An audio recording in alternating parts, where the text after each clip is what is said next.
नमस्कार साथियों, आप सभी का स्वागत है जी के सलान में। साथियों, आज हम पढ़ेंगे कक्षा 9th के लिए 5th नंबर का जो चैप्टर है, आधुनिक विश्व में चरवाहे। तो चलिए सबसे पहले हम इनके इम्पोर्टेंट फैक्ट है वो जान लेते हैं, इसके बाद इसके प्रश्न आंसर देखेंगे।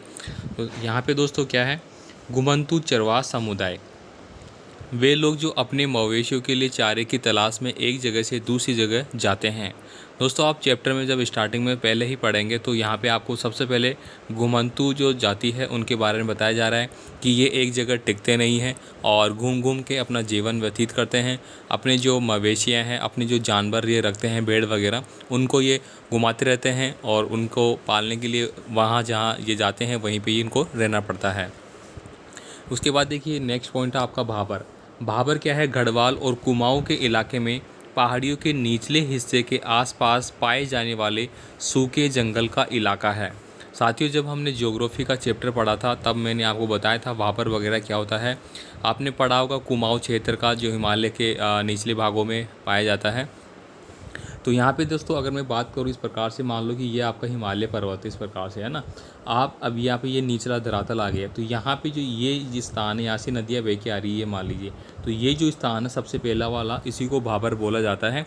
यहाँ पे क्या होता है, पहाड़ियों, देखिए पहाड़ियों के निचले हिस्से के आसपास का क्षेत्र, तो ये जो पहाड़ी है इसके नीचे का आसपास का क्षेत्र होगा, यहाँ पे क्या होगा, कंकर पत्थर वगैरह ये अत्यधिक मात्रा में होंगे। तो वह जगह क्या होगी, अनुपजाऊ कहलाएगी, और अनुपजाऊ जो जगह होती है उसी को अपन भाबर बोलते हैं। भाबर, खादर इस प्रकार से बोला जाता है। यहाँ पे देखिए सूखे जंगल का इलाका। आगे देखिए बुग्याल, ऊंचे पहाड़ों में स्थित घास के मैदान को बुग्याल कहते हैं। तो ऐसे कि ऐसे दोस्तों आपको ये प्रश्न पूछा जाता है कि बुग्याल क्या होता है। ऑब्जेक्टिव टाइप में पूछा जा सकता है, फिल इन द ब्लैंक में पूछा जा सकता है, तो आपको इनको याद करना है। खरीफ, वह कृषि ऋतु जिसमें फसलों को वर्षा ऋतु के आरंभ में बोया जाता है तथा शीत ऋतु के आरंभ में काट लिया जाता है, खरीफ की फसल कहलाती है।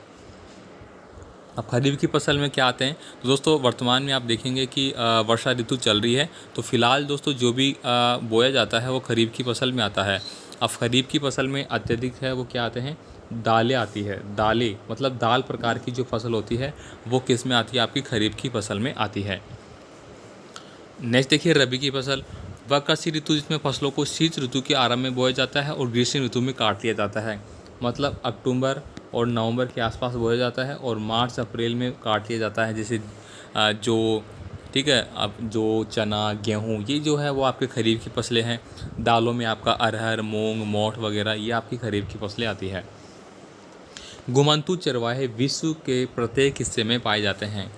अब घुमंतू जो चरवाहे हैं वो आपको हर जगह देखने को मिलेंगे, हर क्षेत्र में। आप राजस्थान में हैं तो राजस्थान में आप देख सकते हैं, ये घूम घूम के आपने देखा होगा बरसात की ऋतु में। तो आपने देखा होगा कि बहुत भेड़ बकरियां वगैरह, ऊँट वगैरह लेके वो जंगल में आ जाते हैं उनको चराने के लिए, बस वही होते हैं। औपनिवेशिक शासन के दौरान चरवाहों के जीवन शैली में गहरी परिवर्तन आए। जब दोस्तों औपनिवेशिक शासन चल रहा था तो उस दौरान इनके जो जीवन काल है, उनकी जो व्यवस्थाएं हैं, उन पर काफ़ी प्रभाव पड़ा था। 1871 में औपनिवेशिक सरकार ने अपराधी जनजाति अधिनियम पारित किया, वह इनको जन्मजात अपराधी घोषित कर दिया। अब यहाँ पे देखिए कितना बड़ी बात कही गई है कि जो अपराध है बस वही यही करते हैं क्या, कि औपनिवेशिक सरकार ने एक अपराधी जनजाति घोषित किया, जो घुमंतू जनजातियां थी, इन्हीं को अपराधी घोषित कर दिया गया। प्रतिबंधों के बावजूद घुमंतू चरवाहों ने समय के साथ अपने आप को ढाल लिया, मतलब इनको अपराधी बना दिया गया, तो उस हिसाब से इन्होंने फिर समय के हिसाब से अपने आप को परिवर्तन करना शुरू किया। हिंदुस्तान की तरह अफ्रीका चरवाहों के जीवन में भी औपनिवेशिक और उत्तर औपनिवेशिक काल में गहरे परिवर्तन आए।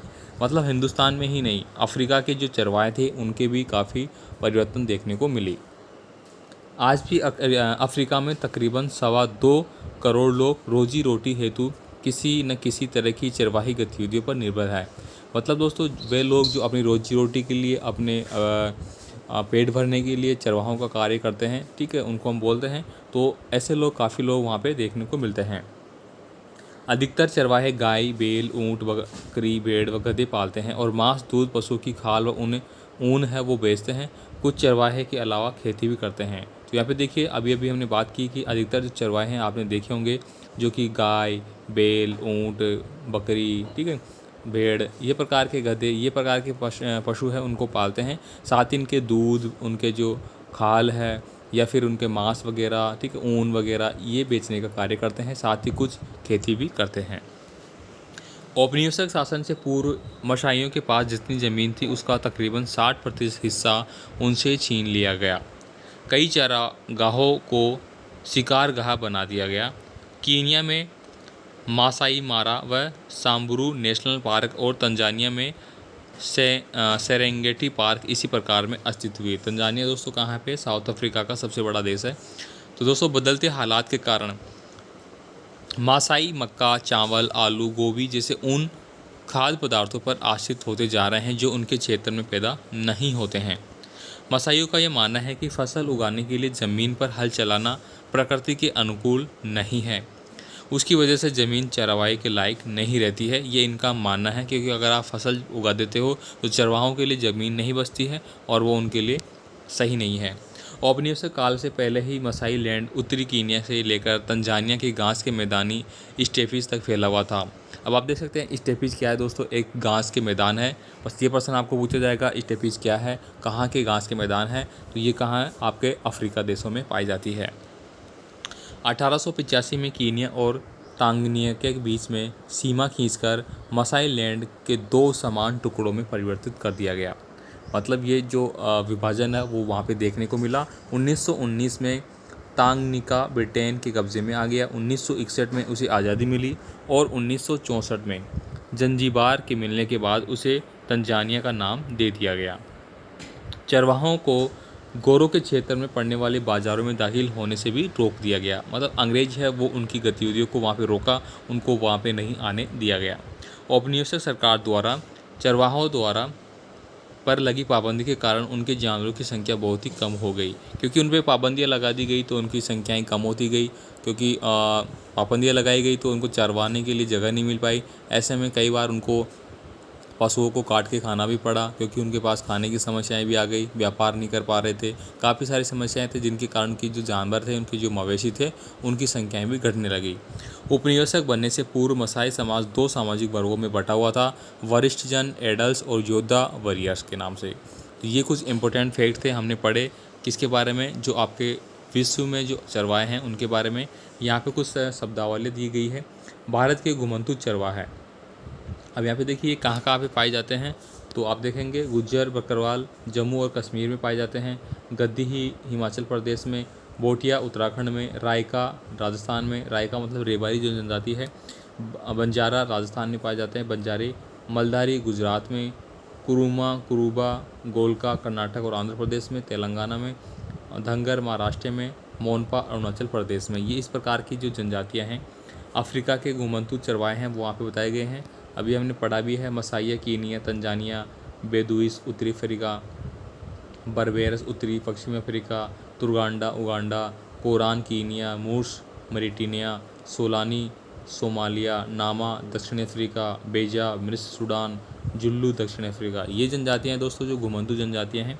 अब यहाँ पे देखिए 1 अंक वाले प्रश्नों के बारे में बात करेंगे। तो घुमंतू चरवाहों को परिभाषित कीजिए। घुमंतू चरवाहे वे लोग हैं जो अपनी भेड़ों और बकरियों के झुंड के साथ एक क्षेत्र से दूसरे क्षेत्र में घूमते रहते हैं। बंजारा समुदाय के लोगों द्वारा रोजी रोटी के लिए किए जाने वाले कार्यों का उल्लेख कीजिए। बंजारा समुदाय मवेशी, हल व अन्य वस्तुएं बेचकर अपनी आजीविका प्राप्त करते हैं। बंजारा जैसे कि राजस्थान में पाए जाते हैं।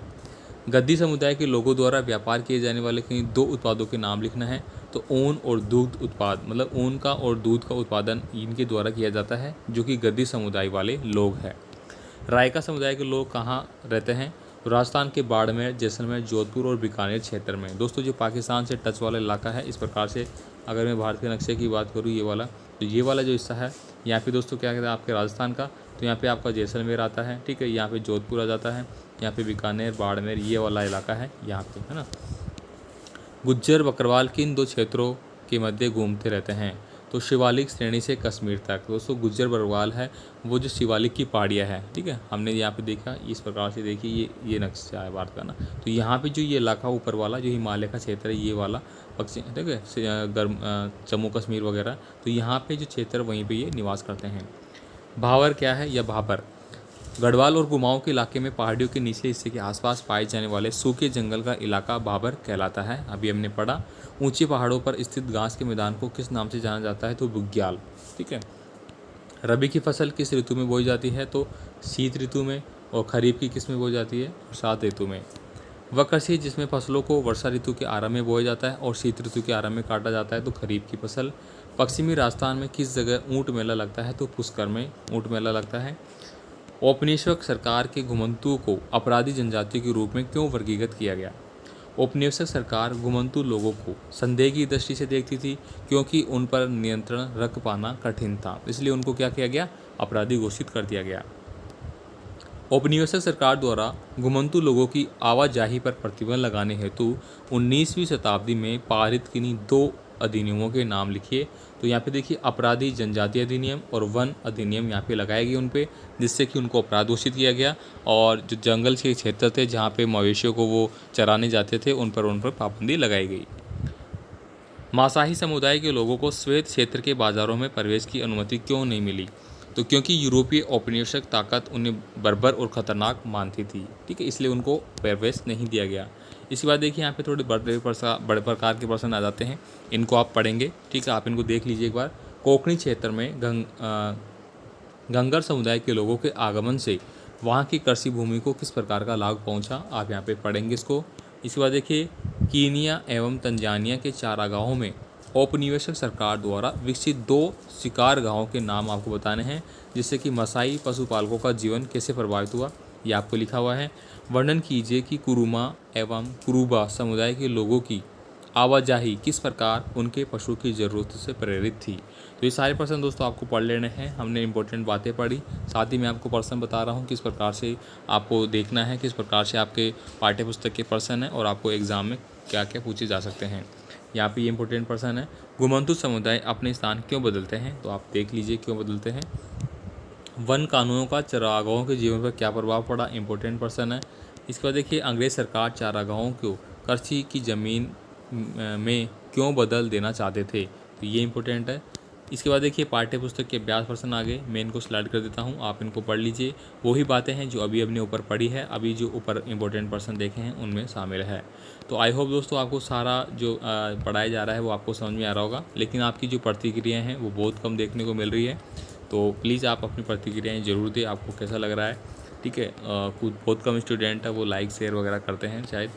तो ये आप देख लीजिए सारे क्वेश्चन वगैरह। ठीक है, ये आपको मिल जाएंगे यहाँ पे। बाकी आपका कोई कमेंट आप मुझे कमेंट कर सकते हैं। यहाँ पे MCQ टाइप के प्रश्न आगे। अफ्रीका का सबसे पुराना चारावाह कबीला क्या कहलाता है? तो मसाई कहलाता है। महाराष्ट्र का एक महत्वपूर्ण चरवाहा समुदाय किस नाम से जाना जाता है? तो धनगर के नाम से जाना जाता है। भाबर किसे कहते हैं? तो भाबर देखिए, पहाड़ी क्षेत्रों में सूखे जंगल का जो इलाका आता है उसको भाबर कहते हैं। जम्मू कश्मीर के चरवाहों को क्या कहा जाता है? तो गुजर बरवाल कहा जाता है, सो बकरवाल।